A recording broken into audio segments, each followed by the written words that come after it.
Okay, well, let's see. We're going to start another class, and we're finally up to seminar part 3 after, 14 weeks of getting through the first 2 parts. We're going to talk about dinosaurs and how they fit into the Bible.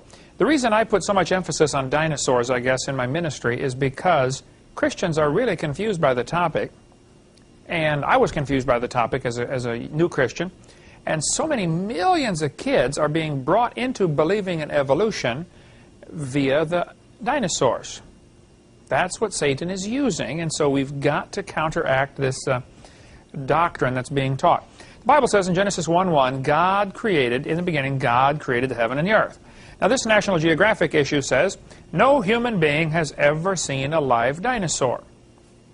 Now when I deal with kids, I will say, now hold it kids, the guy that wrote this book, does he know that, or does he think that? They say, well, he thinks that. There's no way he can know that. In order for him to know that is true, he would have to know every human being alive, wouldn't he? I'm sure he doesn't. He would have to know everybody that ever lived. And I know he doesn't do that. So there's no way he can know that. He can only think that is true, and it's not true at all. The Bible says in Exodus chapter 20, in 6 days the Lord made heaven and earth, the sea, and all that in them is. So if everything was made in 6 days, Adam must have seen dinosaurs. They had to be created with Adam somewhere during that first week. The Bible tells us in Genesis chapter 1 and verse number 6, God said, let there be a firmament in the midst of the waters. And we covered this earlier, how that this firmament is probably a layer of water, or the atmosphere, and a layer of water above this atmosphere. And there was also water under the crust of the earth. We'll get into a lot more of this on video seminar part 6 when we get up to there in about 40 years of how the original creation was so different and how this water that was under the crust of the earth came shooting up to the surface. And that's where most of the flood water came from. The Bible tells us in Psalm 136 and in Psalm 24 that the earth was made on top of the water. So there was a lot more water under the crust of the earth when God first made it. We'll get into that later. Anyway, before the flood came, from the creation until the flood, the world was a lot different.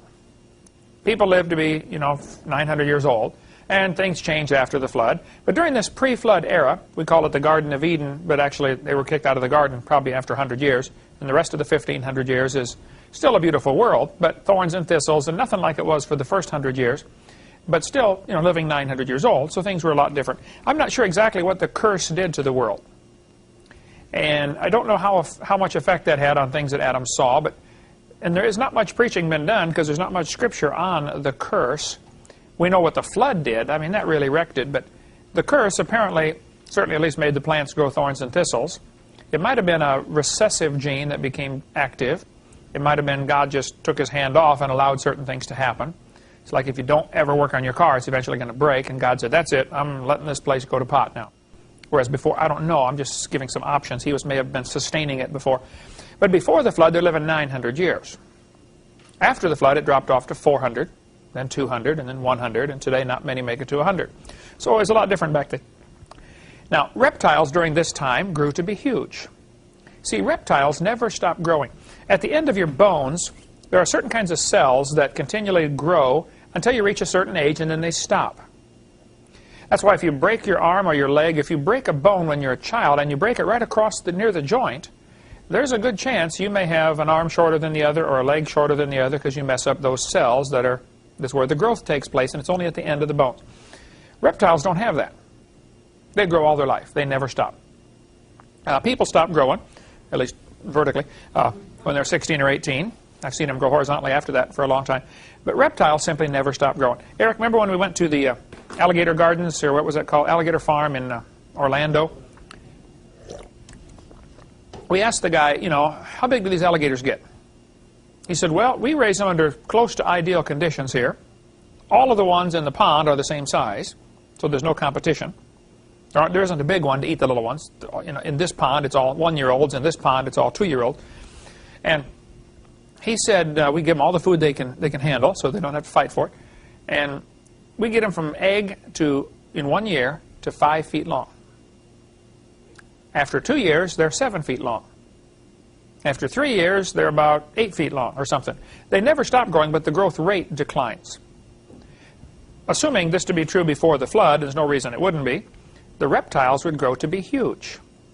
Dinosaurs were just big lizards in the Garden of Eden. So the obvious question comes up, do you think Noah took dinosaurs on the ark? Well, sure. People say, dinosaurs on the ark, they're kind of big, aren't they? Ferocious meat-eating T-Rex? Well, he wasn't a meat-eater till after the flood. Yeah, bring babies. I mean, Noah was 600 years old when he built the boat. He probably was smart enough by then to figure out you don't have to bring the biggest ones. Bring 2 babies. Just be sure to get a pink one and a blue one. That'll be important later. There's a lot of reasons why you ought to bring babies, okay? Number 1, they're smaller, obviously. They weigh less. Number 2 or 3, they eat less. Number 4, they sleep a lot more. And they're tougher. Kids fall down and bounce and get up and keep running. Adults fall down and break or lay there for a while. And plus, they'll live longer after the flood to produce more offspring. And that's why you're bringing them to begin with. Why on earth would you bring an old one? You know, bring young ones and let them live longer after the flood. It just makes sense. One of the debates I did, I don't know if, Eric, if you saw that one, debate number 7 with the former preacher turned atheist. He said, how's Noah going to keep all those giraffes on that ark, you know, because they got that, you got to have a special sling to carry a giraffe because their neck will get hurt, you know, because they're so tall. Well, he's assuming a full-grown giraffe. Baby giraffe, 6 feet tall, it's not a problem. They don't need the special sling for transportation. They're closer to the ground, they're tougher. And they always look for stuff like that, you know. First, they pick an absurd example, like one of the, how did he fit those billions of species of beetles on the ark? The question is always flawed, and you have to learn to watch for that. This scoffer said, how did he get, you know, he says he took 7 of the clean, and the giraffe chews the cud and has a split hoof, so he'd have to take, you know, 14 giraffes, 14, you know, 14, 15-foot-tall giraffes on the ark. Ha, ha, ha. You believe that happened? I try to point out to him, first place, he took babies, okay. Secondly, what you believe is so much dumber. You believe a giraffe evolved from a rock over 4.6 billion years ago. I don't understand how they can strain at the gnat and swallow such a camel. It's funny. It's hard not to laugh at him, so I go ahead and laugh at him because it really is dumb. But you know, Satan has them blinded. That's all. We should try to win them to the Lord. You know, they're just blinded by the devil into believing that dumb theory. So Noah took 2 of everything. God told him, all you got to do is read the Bible carefully, and it tells us the solution. God said, I want you to bring 2 of every sort, not 2 of every species. What happened in the mid-1800s?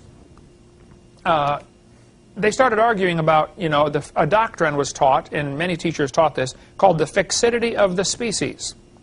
So if there's a certain animal, like a dog, like the Alaskan Husky, that really is comfortable and survives in cold weather and would be miserable down in hot weather, probably wouldn't survive. I mean, if somebody was chasing him, he's got all that hair on him, he would overheat quickly. Whereas, you know, a short-haired dog like a dingo is very comfortable in hot weather like Australia. You put him up in Alaska, he's going to freeze. Okay, so some people are going around teaching, well, this proves God made the dingoes in Australia for Australia, and he made the huskies in Alaska for Alaska. There's no change in the species. So Darwin came around and rebelled against that teaching, and he was right to do that. I mean, that was dumb what they were teaching. The people were teaching the fixity of the species. Species never change. Well, the question is, what is a species? The Bible doesn't use the word species. The Bible says, I want you to bring them after their sort, the same sort of animal. If you read Genesis 7, a bunch of times in this chapter, it says, bring the beast after his kind, after their kind, after his kind, after his kind. I mean, I think God wanted us to get the message. It's the basic kinds, not the species. So the argument is not species, it's kinds. And if you're going to get into a discussion or a debate or an argument on creation or evolution, I would encourage you to stay away from the word species, because nobody's ever gotten a good definition for it. They'll say, well, animals that normally breed together are same species. Okay, well, a dog and a wolf are different species. Canis lupus and Canis domesticus. But they can still breed and have puppies. So what's your definition of species again? There isn't a good definition. Now, the biblical kind, if you go back and read Genesis, God says they're going to bring forth after their kind. So the way you tell what a kind is were they originally able to bring forth offspring that could also bring forth offspring. Bring forth not sterile offspring. A horse and a mule today, a horse and a jackass can crossbreed and make a mule, which is almost always a male, and all of the males are sterile, I believe. About 1 in 20,000 is born that is not sterile. But then either those kids are sterile or they become back to a horse or a jackass. So there's a good possibility that the horse and the jackass had a common ancestor. I wouldn't argue about that. But stand back and look at them. You're talking about the same kind of animal. You know, this doesn't prove the horse and the banana have a common ancestor. That's for sure. So, and God told him to bring all those in whose nostrils was the breath of life and those on dry land. Now here's what will happen. Some skeptic or scoffer will figure out how many species of animals there are in the world. He won't figure the kinds, he figures the species.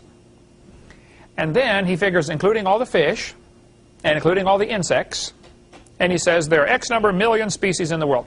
Well, this number is derived because modern day scientists have decided that certain animals are different species. But if you stand back and look at them, they're the same kind of animal. I mean, we got dog, wolf, coyote. There's 3 simple examples that are the same kind of animal and probably had a common ancestor, but they're 3 different species. So they will set up a straw man by claiming there are millions of species in the world, and there are. Way too many species to go on the ark. Way too many. And they'll say, are there too many species to fit on the ark? I say, I agree. But you think it happened? You think what happened? You think he put all those species on the ark? Oh, no, no. I think he put all the kinds on the ark. He brought them after their sort. Only those in whose nostrils was the breath of life, and only those on dry land. Take out the fish. Take out the insects. They don't breathe through nostrils. Insects absorb oxygen through their skin. Spiracles, right. It's called a spiracle. It's a hole in the skin where they pull oxygen in, and that's how they get it. And we get into the surface area to volume ratio problem. Did we do that in one of the classes here? Yeah. As an insect gets larger, it ends up effectively having less skin per cubic inch of meat, and so it can't get enough oxygen to breathe. So why do we have insects now? Well, we have insects that aren't as big. We still have them. They're just not as big. Were they on the ark? Oh, yeah. No, some insects might have been on the ark, but they didn't have to be. Insects can survive a flood just fine. Many insects can burrow in the mud. Some spiders can take an air bubble down with them and build their nest underwater, you know. It doesn't take much air to keep an insect happy for a long time. Plus, I suspect during the flood you would get turbulent areas where you would have, you know, stuff trapped. The big thing, I think most of the insects survived on floating dead material, log mats. Let's suppose you have a flood. Go any place where there's a flood going on, and just watch out, like in a river, raging river. There's all kinds of stuff floating down the river. How long would a person last on a log floating around? How long? If it was wild, not very long. Yeah, a week, maybe, if he's lucky, right? Sure. He's going to fall asleep, you know, so sooner or later. Now, how long would an insect last on a floating log mat? Yeah. Build a new colony. Right? Start a family. I mean, so insects survive floods. Today we have all these varieties of dogs, and they probably came from a common ancestor. It was a dog. And Noah probably never saw a Chihuahua. Most of the dogs we have today are through selective breeding because some guy decided, well, you know, I'd like to have a little bitty dog to keep in my lap. Not like yours, Jan. Your dog still gets in your lap? That big old St. Bernard, or German Shepherd? Not anymore? What is she, 100 pounds now? Or? No, she's Only 75. Oh, okay. Yeah. Still, some people, like the Chinese, it's a real big deal with them to raise particular dogs for particular purposes, you know. Some dog is born with some slight deformity or something, and they'll say, you know, I really like that. Let's crossbreed that and develop this trait. And you end up with a pug, you know, the nose caved in. Looks like it's been chasing parked cars all of its life or something. And there are 250 varieties of dogs, some say 400, you know, varieties of dogs in the world today. Noah probably never saw a Chihuahua. Most of the dogs we have been crossbred or specially bred for some particular purpose, like the dachshund. Half a dog high, dog and a half long. Those were special bred to go chase something down a hole, a weasel, I think, you know, because somebody wanted to hunt weasels or whatever it was, you know. So they kept finding dogs with shorter and shorter legs, and pretty soon you got a whole species of those things. Or not a species, you got a whole variety of dog. Now, like our dog Nicky over there, he's a Canardly. I tell folks you can hardly tell what kind he is, so he's a canardly. But the generic dogs is what they probably had on the ark. It's a very good possibility that the horse and the zebra have a common ancestor, and the burro. Stand 30 feet away and look at them, folks. You're talking about the same kind of animal. This doesn't prove a horse and a banana have a common ancestor. And I always use an absurd example like that to try to shock them into reality. Think, wow, you're right. What I believe is dumb. And could you be accused of setting up a straw man like that? Or no, that's where they found. That is what they teach. Yeah. I'm not like saying, you know, you believe this came from a rock. Some people are, you're just setting up a straw man. I get them all the time get mad at me for saying that, and I say, okay, is what I'm saying correct? Do you believe we came from a rock? They have to answer. And they'll say, not directly, no. Okay, well, indirectly, yeah. Do you believe it? I'll give you all the billions of years you want. Time is not, I'll give you 50 zillion years. Do you think we came from a rock? And they have to say yes. But they don't want to say yes because then they might realize how dumb this is. Willingly ignorant is the best way I can describe it. Okay, skeptics will say, how to know if those millions of animals on the ark? I always say, well, how many animals are there? I had a lady last week do that. Yeah. She couldn't do that. I said, how many were there? She goes, I don't know. Yeah. How many were there? I don't know. There's about 8,000 different kinds of animals, according to the Creation Ex Nihilo magazine back in '97. And I don't know how many kinds there are. I don't know how many original created kinds there were. I don't think anybody here does either. But 8,000 is a reasonable number. So he only had to bring land animals. Only bring those with nostrils. That wipes out all the bugs, all the insects. I'll bring babies. Of course, that's just common sense. Bring 2 of each kind, not 2 of each variety.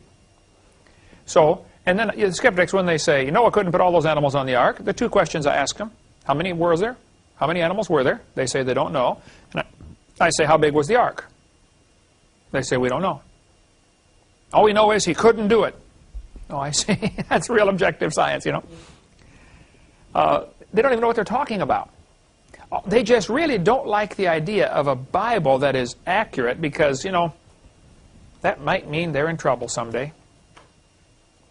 It really is a either conscious or subconscious desperate attempt to eliminate God's authority in their life. That's why the scoffers are willingly ignorant of the creation and the flood. They just don't like the idea that God has the authority to judge sin. Well, I'm sorry, he does, and he's going to do it again. And you better get ready for it. So, the skeptics believe, of course, 20 billion years ago there was a big bang, and 4.6 billion years ago the earth cooled down, and then it developed a hard rocky crust as it cooled down, and it rained on the rocks for millions of years. This is what the textbooks teach. Millions of years of torrential rains created the oceans. And swirling in the waters of the oceans is a bubbling broth of complex chemicals. Progress from a complex chemical soup to a living organism is very slow. Well, I guess it is. So slow it's stopped. Doesn't even happen. Nobody's ever seen it happen. Now, for years, people have done experiments and proven that non-living material does not come to life. That is called spontaneous generation. That'll be a good quiz question, Becky. Spontaneous generation is the belief that non-living material can come to life. 200 years ago, there were formulas in books how to create mice. Put a bunch of old rotten rags and wheat in a corner of a building and leave it for 3 weeks, and it will turn into mice. Well, duh. Okay.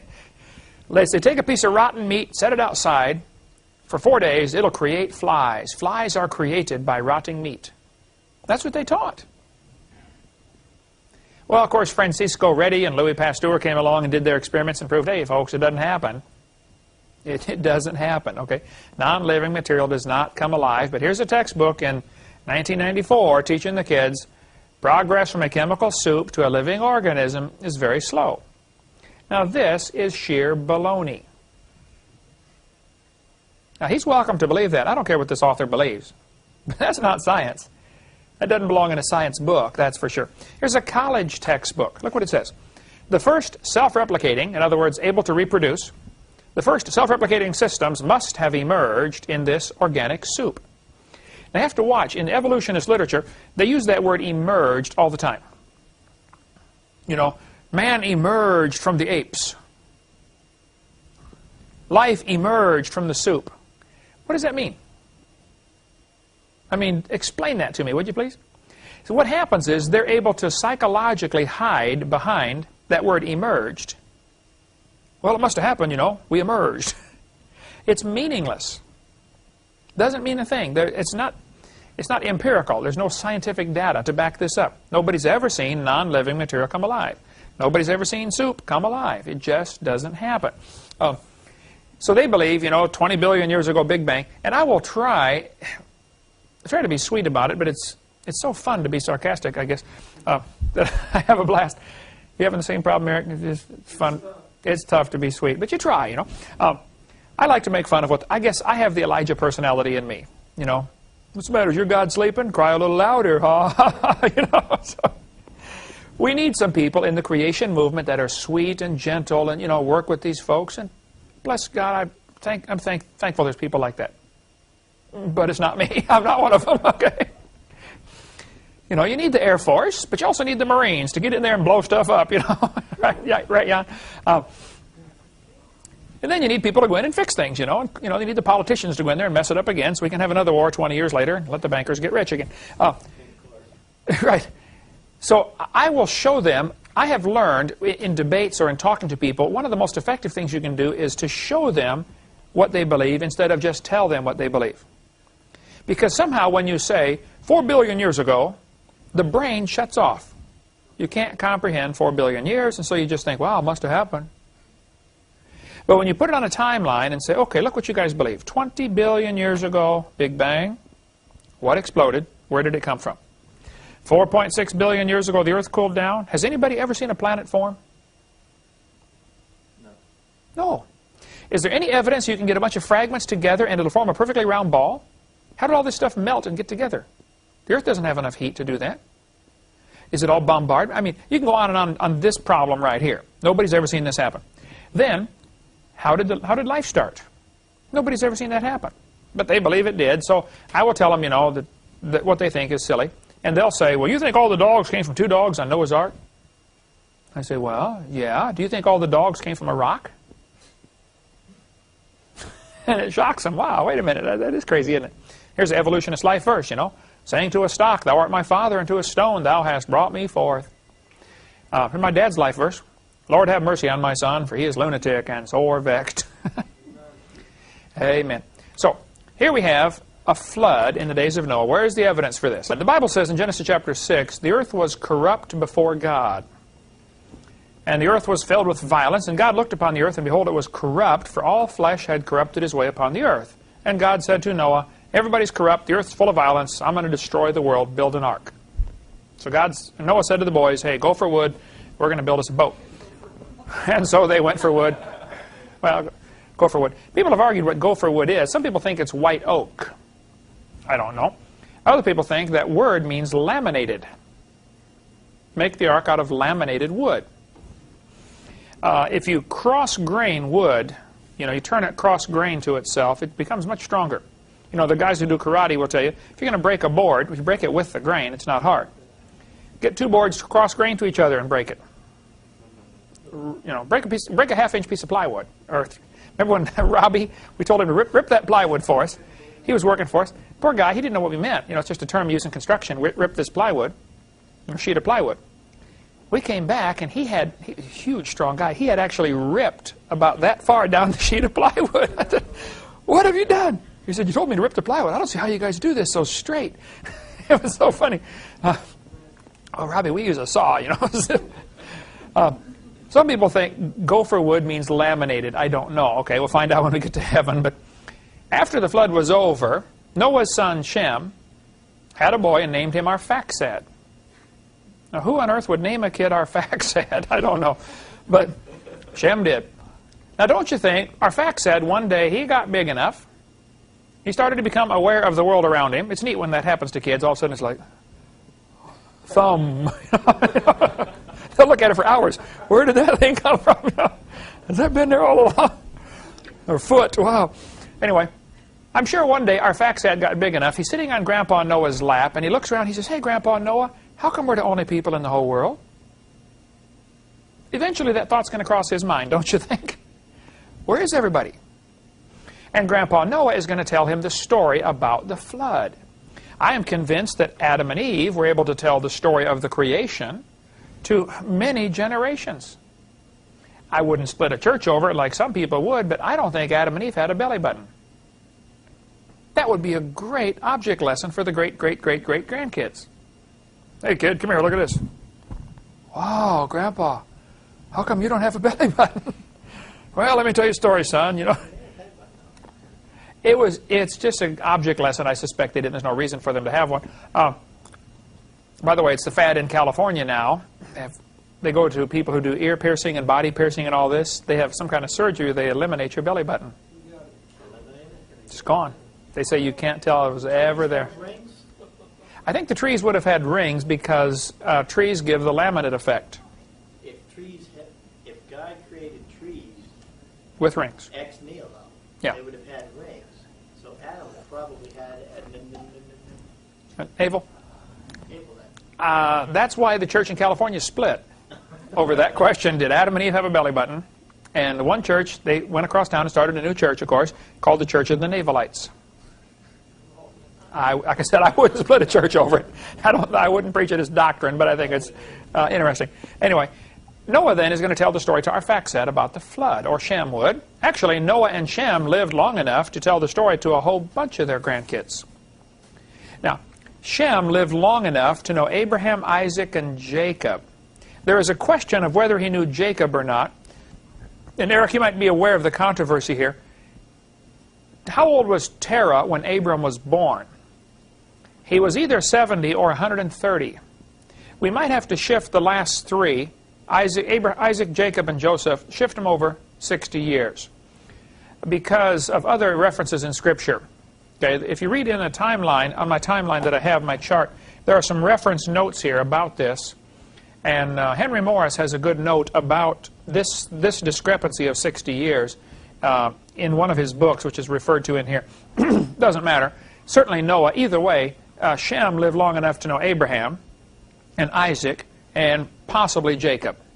Okay, depending if you shift the chart over to 60 years or not. But just somebody will get a hold of you someday and say, oh, that's not accurate, because, you know, they'll give you some other reference of how old somebody was. And by the time you chase down all the genealogies, it still is a little confusing, but it possibly should be shifted over 60 years. I don't know. It's not a big deal.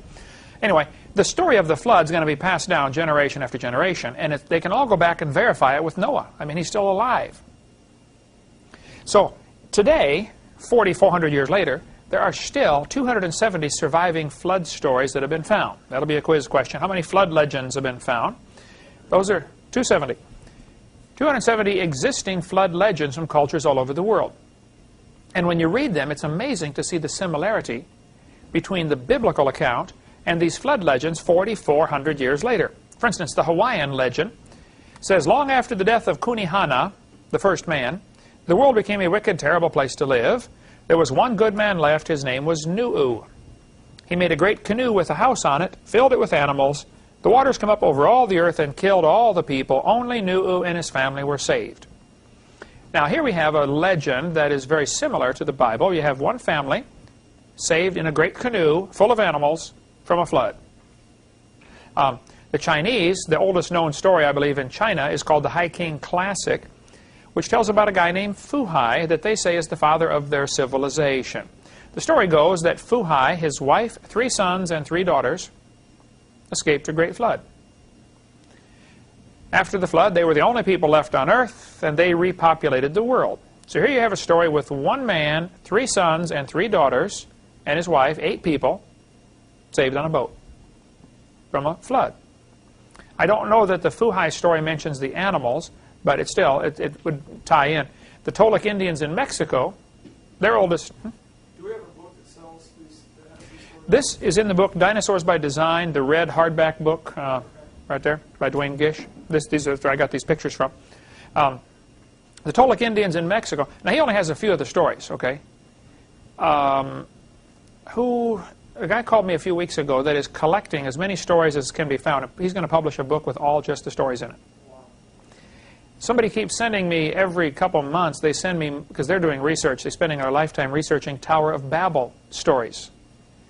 Indian cultures that will say, oh yeah, there was a time when everybody spoke one language, but now we all speak different languages because, and sometimes the stories get kind of wild, because somebody, cut off a snake's head and the snake, bit him on the foot and said, now you're going to speak a new language. The stories get kind of wild, the mythology, but the idea is universal, that everybody did speak one language at one time. Forked tongue, I guess they would, wouldn't they? The Toltec Indian legend says, the first world lasted 1,716 years and was destroyed by a great flood. Only one family named Coxcox survived. Well, 1,716 years is interesting because the Bible says it was 1656 if you add up the dates in the Bible. Now, I don't know if there are gaps in the genealogies, and that discussion would go for hours and hours. There are some problems between the chronologies and the genealogies. There's a few extra people mentioned in there.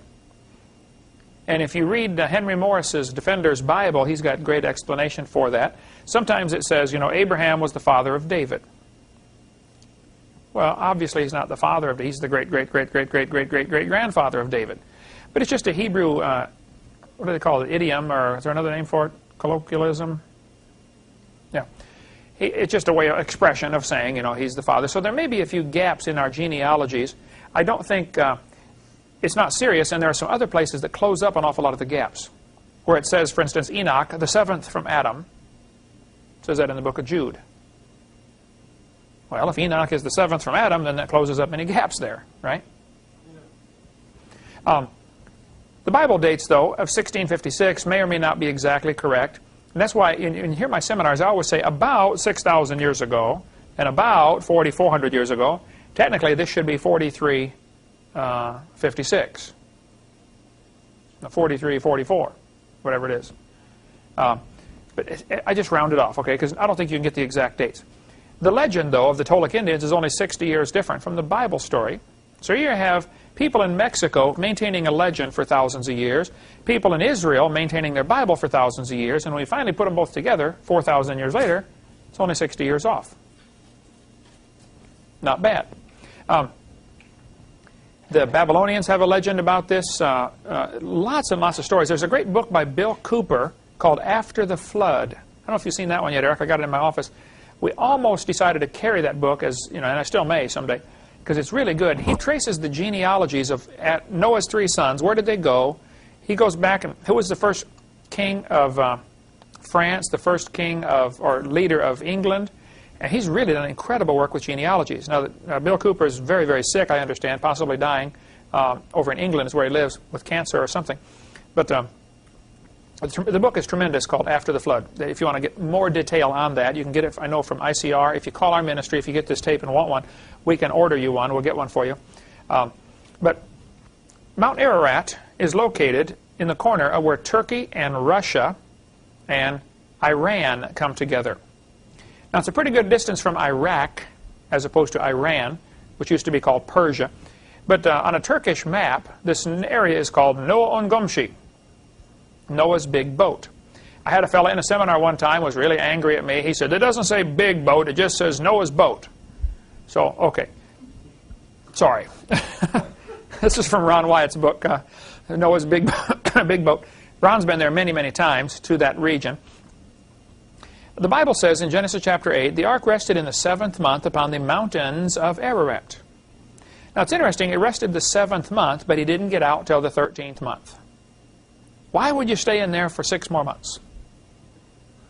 Several reasons. Number one, there's nothing to eat outside.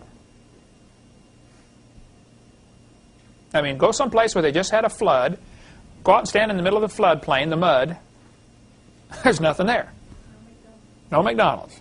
Nothing. All the animals would die if you let them out. There's nothing to eat out there. How long would it take? How long does it take if you plant a garden? How long until you can eat the fruit of your garden? 3 or 4 months, right? He stayed in 6 more months. Plenty of time for seeds that were floating around to begin to grow again. There'd be food out there. Trees probably wouldn't be very tall. I mean, I think when Noah got off the ark, it was nothing over a few feet tall. Some plants, bamboo grows real fast. Maybe in some stuff 10 feet tall or 15 feet. But basically, it was a ruined world. And a lot of people think that after the flood, Noah's sons, at least one of them, became bitter over that beautiful world was destroyed. Why would God do that? The people before the flood weren't that bad, were they? And we tend to look at sin from our perspective instead of God's perspective. God hates sin. He just isn't going to tolerate it. He's going to judge the world. He's going to do it again, by the way, any day. But it says the ark rested in the mountains of Ararat. Mountains is plural. Now this is important. There are those people who teach that Noah's Ark is on Mount Ararat. I have read many books. This is an awesome book by Nathan Meyer. He's convinced it's on Mount Ararat. Ken Ham is convinced it's on Mount Ararat. Carl Baugh is convinced it's up there. John Morris and Stephen Austin from ICR are convinced it's on Mount Ararat. And it might be, I don't know. But what I have read, and I think I've read everything that is, nearly everything published on this topic from these people who I respect, they will say, you know, we went up on Mount Ararat and we got struck by lightning and there were rock slides and landslides and there's pillow lava up there. Yes, yes, I agree. And then they'll say, you know, we just almost saw Noah's Ark. Well, how do you almost see something? Okay. And there are stories about the Russians going in there in 1916 or 17, you know, photographing the Ark, coming back with all the data, and then the revolution started. And it was all lost who knows where, you know, during the Bolshevik Revolution. So, I don't know. I'm willing to listen to both sides, but here's what happens. The people who believe it is on Mount Ararat have spent a lot of time raising money for these expeditions. And they get really bent out of shape if you even suggest it might be someplace else. And so some good creationist groups have ostracized me, or they won't recommend my ministry because I even mentioned that there's another option. I'll say, well, you know, maybe you might want to look someplace else. The Bible doesn't say it landed on Mount Ararat. You ought to try this. Get something floating in a bathtub and have something rise up under it. What's the chances of it landing on that rising object? It's going to float off to the side. It won't land on the rising object. It could, I suppose, but it's highly unlikely. Mount Ararat is made of a special kind of lava called pillow lava. Pillow lava occurs when a volcano erupts underwater. As soon as the lava comes out, it cools quickly. And so it looks like a pillow, for lack of a better word, and so they call it pillow lava. In Hawaii, I've been over there 3 times, volcano, when it erupts, if it has time to cool down, it cracks, you know, a different kind of lava than if it cools instantly. When the lava's flowing right into the ocean, big steam cloud, and it cracks up into sand. Breaks it all up. The black sand beaches in California, I don't know if you remember that, Eric, you might have been too young, but we used to go just north of San Francisco. We would see the black sand beaches that were obviously from a lava flow that flowed down and hit the water and cooled off and broke up quickly, made this black sand. Mount Ararat is obviously a volcano that erupted underwater because of the type of lava it is made out of, called pillow lava. And there are some folks who are convinced it's up on Mount Ararat. I think it is possible that as a volcano is rising up, or as the mountains are lifting up, that the ark would get snagged on the side as it comes up, but I think it's unlikely. It is more likely that an ark would come to rest in what is called a nested area. If the mountains are lifting up under the water, if there is a small pool that slowly drains off, surrounded by a ring of mountains, that's called a nested area. It's more likely for a floating object to get caught there and settle out in a plain somewhere. Many people think this is Noah's Ark right here. This is a boat-shaped object. It is 17 miles away from Mount Ararat. Now, Ron Wyatt was a good friend of mine. He died about a year and a half ago. His website, wyattmuseum.com, has all sorts of data on this topic if you want to study this object right here as being a possibility for being Noah's Ark. Richard Reeves is a friend of mine. He took over for Ron Wyatt. He has been there many times. There's a picture of Richard with Mike and I out by the climbing wall. Richard and his family have been down here several times, and they've got a museum up there just south of Nashville that is worth stopping and seeing if you want to see the museum, Wyatt Museum. The guys who think it's down in the valley, this is information about the ark down in the valley, okay, if that's it. They say it is collapsed in on itself and folded out to the side. Now this term, Eric, you might want to learn, when a boat falls out to the side, it is splayed. S-P-L-A-Y. splay is a boat will, you know, if the boat isn't built just right, it'll just fold out to the side. You don't want that to happen while you're swimming or floating around in it. But an old wooden boat, you know, when people mention about Noah's Ark, I say, first of all, let me explain. It's been 4,400 years. I'm not sure anything is left of a wooden boat. Maybe nothing. Maybe there is no ark. There's a possibility that for the last 4,000 years, people have been going there breaking off pieces to take home for a souvenir, and it's gone. You know, like the Catholics, when they become a priest, they will get a piece of the original cross of Jesus. Well, somebody figured out there's enough pieces of the cross of Jesus to build about 4 cities now. He was strong carrying that thing up the hill. So, I don't know. The best 2 possibilities seem to be that it's on Mount Ararat or it's down in the valley. Now, there's a third group that says it's over in Iran. It's not even in Turkey. It's in a different country. There's a series of mountains over there where they think it is. Now, Bob Cornuke has spent a lot of time searching over there. He thinks it's over in Turkey in this mountain range, only because of the verse that says they journeyed from the east to the plains of Shinar. And he says if you're going to journey from the east to the plains of Shinar, you have to go from Iran to Baghdad, which is where the plains of Shinar are. Shinar were. They are still. Anyway, he's assuming, I think, of course, by that when they built the Tower of Babel, they stayed right where the ark was. By the time they get to where they journeyed over to build the Tower of Babel, this is 200 years later. I don't think they stayed right at the ark for 200 years. I mean, they could have walked over to Iran. It's not that far away. Okay? And then journeyed to the east. So I don't know. I don't know where the ark is. But Ron Wyatt's site is pretty convincing to me. They found iron rivets in that region. Of course, we know they had iron before the flood came. Tubal-Cain was an artificer in brass and iron, the Bible says. And it could be they actually bolted the ark together with the big rivets. Ron had several of them. I held them in my hand. It looks like, just like you would do a rivet today, a large steel pin, maybe an inch diameter, where you put a big washer over it and then beat the head to round it out. And it squeezes the wood together and it can't come apart. This is typically how a rivet is done. When I worked at General Motors, I ran the rivet gun for a while, putting the frames of the trucks together. You drop this pin in, about as big as your thumb. It's already got a round head on one side. You drop it in the hole, and you get this big machine that's held up by a little crane, and you have a motor you can control it. It's like a big C-clamp. You put it over the rivet, and it squeezes it down into a ball on both sides of the metal, like a pop rivet, only this is as big as your thumb. And for jokes, some of the guys at General Motors would take just the rivet gun, put a rivet in it, and squeeze it, and it squeezes it into a perfect ball, or close to a perfect ball. But it's red hot. All that pressure produces heat. Then you toss it to somebody. Here you go. You know, that happened all the time at General Motors. I'm sorry about that. I didn't do it, of course. The other guys did it. But anyway, these rivets that are found up there are very convincing that they are indeed from Noah's Ark. And the skeptics will always set up a straw man and they'll say, you know, like the former preacher turned atheist. He said, Noah couldn't build a wooden boat that big, and they didn't know how to work with iron back in those days. Yeah, in other words, I'm smart, everybody else is dumb. That's what he's trying to say. And that's always what it boils down to. The government of Turkey studied the problem carefully, and they own the property, and they are convinced that this is Noah's Ark down in the valley.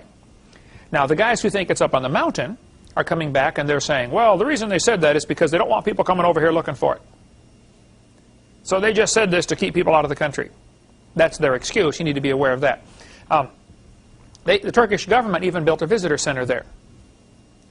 Apparently, it's not a safe place to go now, though, because people are getting killed there because of all the Kurds that got driven out of Iraq are now living up in that region. They're nomads, you know, have no place to live, refugees. Creation Ex Nihilo magazine has published several very nasty articles claiming this is not Noah's Ark down in the valley, and they give all their evidence. When this article came out in the Creation magazine, the first thing I did is, I think, what any Christian should do. They were in this magazine blasting Ron Wyatt, saying it's not Noah's Ark. I called Ron Wyatt. I said, Ron, let me read this article to you. I read the whole article. He was able to answer every objection. One of the things they show in this magazine, and I recommend Creation magazine, you know that. I mean, we love it. It's a great magazine. I encourage you to get it. But they have blasted this other site of Noah's Ark several times in their magazine because they've spent a lot of money looking for it on Mount Ararat. So one of the pictures they shows a satellite image of the region there, and it shows two more boat-shaped objects. And they said, see, that's not Noah's Ark, it's just a boat-shaped object because there's two more of them in the area. Kind of like this, you know. And they're not too far from each other. So I called Ron. I said, Ron, what do you say about that? They're showing pictures in here of two more boat-shaped objects look just like yours. Why do you think yours is Noah's Ark? He said, well, Brother Hovind, you taught science. Tell me, when mud flows around an object, if there's a mudslide coming down a hill and hits a big boulder, it's going to flow around it, right? I said, that's right. He said, one end is going to be pointed, the other end is going to be rounded. I said, right. He said, the pointed end is at the bottom. You can tell which way the mud flowed by the pointed end. Mud flowed that way, right. The rounded end is the same thing when an airplane wing. It's round on the front and pointed on the back. The air flows over it just right that way, okay? He said, you're right. There's several more of these objects in that region, but now go back and look at the one I say is Noah's Ark. It's backwards. The rounded end is downhill. That's a good answer. I think you at least ought to give the guy a chance to defend himself. So that's what I did. And I was satisfied with all of his answers, and I recommend, if you're going to get into the study of Noah's Ark, and I don't know which site it is. Maybe it's neither, all right? But I recommend you read all the books from both sides and really decide. I've decided I don't know, but I'm fairly convinced that it's probably down in the valley. I'm still willing to listen, and if that makes some other creation ministries blackball me because I make that statement, well, then grow up, okay? Yeah, I think if you're going to research, you ought to study all the possibilities, all right? What they're doing, I think, they're doing the very same thing that the evolutionists do. We want the kids to see our view and don't let creation in the schools. And we got a bunch of creationists that are convinced it's on Mount Ararat. They don't want anybody to see any other evidence for the other side. And I think that's just childish, my personal opinion. Okay, Genesis chapter 6. The Bible says the ark is 300 cubits long. Now, Moses did not write Genesis. Moses was the editor of Genesis. There are 10 different authors for Genesis. And it's divided up in the Bible when it says, these are the generations of, that's the break point. That's called a teledoth. They're signing off, and then somebody else takes over. And I've put together stuff, Eric, for seminar part 7 in the question-answer. You know, where are the 10 sections of Genesis? Some people say 11. Apparently God wrote chapter 1 and the first few verses of chapter 2. And then Adam took over, and Adam actually wrote part of Genesis. If you look at Genesis 1 and Genesis 2, it's very fascinating. Every time, I think in Genesis 1, in the 31 verses, it refers to God 31 times. And it says, God, every time. When you get to chapter 2, it says, Lord God, every time. Interesting. There are very obvious changes in style at 10 different times in Genesis. Terry Pruitt, I've debated him 3 times now. He's a Genesis scholar, and he says there are 4 different authors to Genesis, and they were all just doing it for political purposes. It's a bunch of priests got together and tried to say Moses wrote this book. The Bible never claims Moses wrote Genesis. The Bible claims Moses wrote Exodus, Leviticus, Numbers, and Deuteronomy. And the first 5 books are called the Pentateuch, or the books of Moses. But that's because Moses edited Genesis. He took the clay tablets that were probably passed down. Probably Noah took the first few chapters on the ark with him. Clay tablets that he got from Adam or Methuselah or somebody. Methuselah lived long enough, and he's probably the key character. He lived long enough to know Adam for a long time, and he knew Noah for a long time. He would have been a perfect overlapping person to know both, you know, and say, here's the tablets I got. These are the sacred records. Protect them. You know, all you got to do is scratch on a piece of clay and then let it bake in the sun, and it's permanent pottery, you know. And that's how a lot of stuff was preserved. Okay. The Bible says the ark is 300 cubits long. Since Moses was the editor of Genesis, he probably used the Egyptian cubit. If I was going to write a book and talk about something, I would probably not use ruples if I said, oh, this car cost, 80 million ruples. Now, you folks, that speak Russian, to you, that means something. A ruble, right? 1 ruble is worth, what, Zero? Very close, right? It used to be worth a lot of money, didn't it? Economies change all the time, you know. Our dollar today is equal to 3 cents of what it was just not even 100 years ago. 100 years ago, 3 cents would buy what a dollar buys today. 1 ounce of gold. An ounce of gold costs, $300, $400. Okay, the price varies all over the place. For $400, you can buy a nice, tailor-made suit. You can go have a custom-made suit and a brand new pair of shoes for $400, right? 1 ounce of gold. 150 years ago, when the cowboys were settling the West, 1 ounce of gold was $20.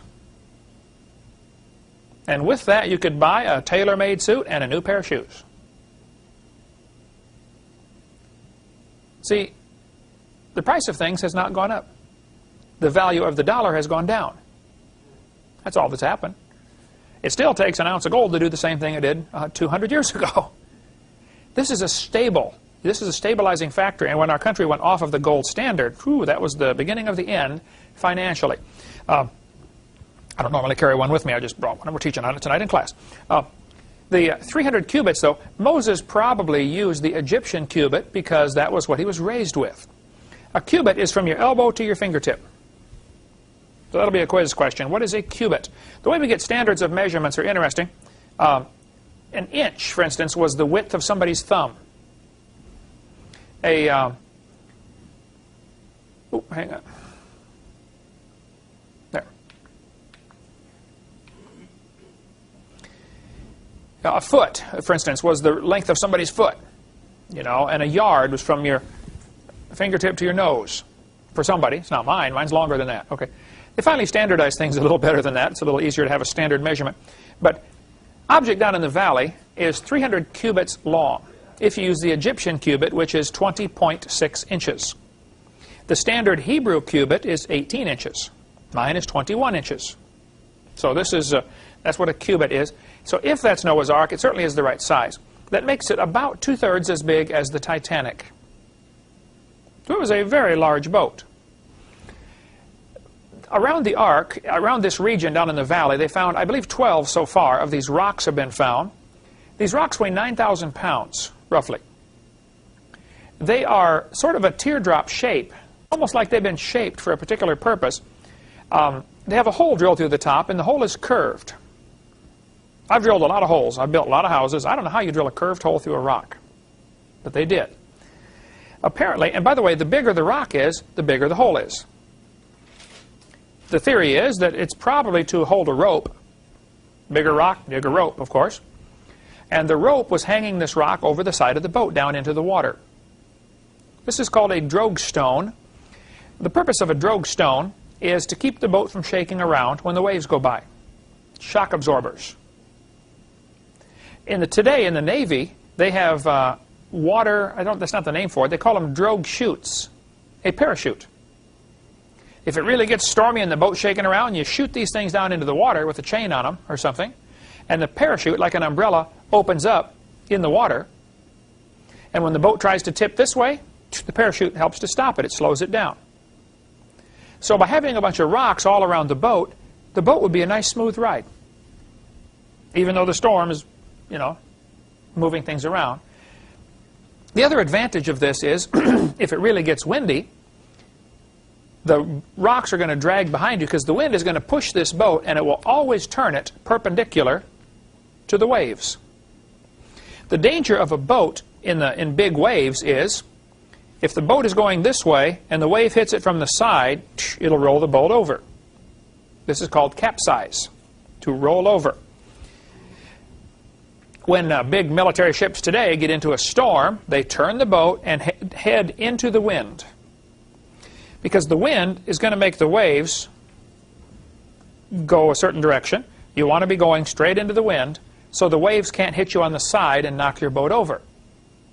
Well, if you had drogue stones, the wind would turn you automatically at a right angle, perpendicular to the waves. You can't capsize. One scoffer said, well, if he had all those rocks hanging all over the boat, wouldn't that slow him down? He wasn't trying to go anywhere. Where was there to go? He's just trying to float, okay? I think if I was Noah, I'd make my ropes long enough to have those rocks touch the bottom. Float up, survive for 7 months, float back down. Otherwise, you don't know where you are when you land.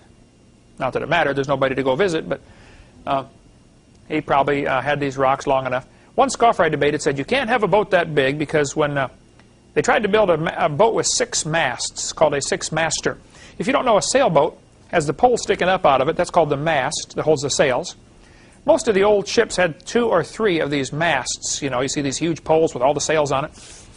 One company, back 1850 or something, tried to build a huge wooden ship. It was 330 feet long, I believe, and it had 6 of these masts sticking up. The reason we have these big trees right around here in Pensacola, the Spanish planted a lot of these trees. They're called live oak because the wood doesn't rot. It eventually does, but it's very rot resistant. And it's extremely strong. They keep their leaves all year round. They slowly, you know, they're always green. These live oaks are great for building the mast of a ship.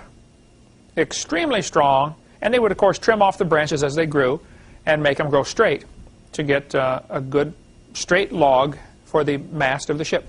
Well, the scoffer said they built a ship that had 6 masts, and they took it out in the ocean, and it was just so big when the waves came up, the wave would lift up the middle of the boat, and the ends are bending, and it kept bending and bending and bending, and pretty soon it started leaking everywhere. And he said, see, you can't build a boat that big. Well, Noah's Ark didn't have any masts, for one. It's not trying to sail. It's just built to float, right? Secondly, God gave him the blueprint. God told him how to build this boat. It was probably reinforced with iron. And the scoffers always assume, of course, there's no iron in this Noah's Ark. And if Noah's Ark had a moon pool, it would solve the problem. I don't know that it had one, but it certainly could have. A moon pool is a hole in the floor with walls built up inside. And when you go over the wave, the water goes up and down inside that hole. And it does the same thing that a piston does. As it goes up, it'd push all the air out of the boat, or some of it, just like your lungs do. When the wave goes down, it would be a suction that would suck fresh air in. It would be air circulation. So, we'll have to leave it right there for this week. Next week, we'll talk about what happened to the dinosaurs after the flood. I mean, if this is true, that Noah took dinosaurs on the ark, what happened to them? We'll cover that in the next class. Thank you so much.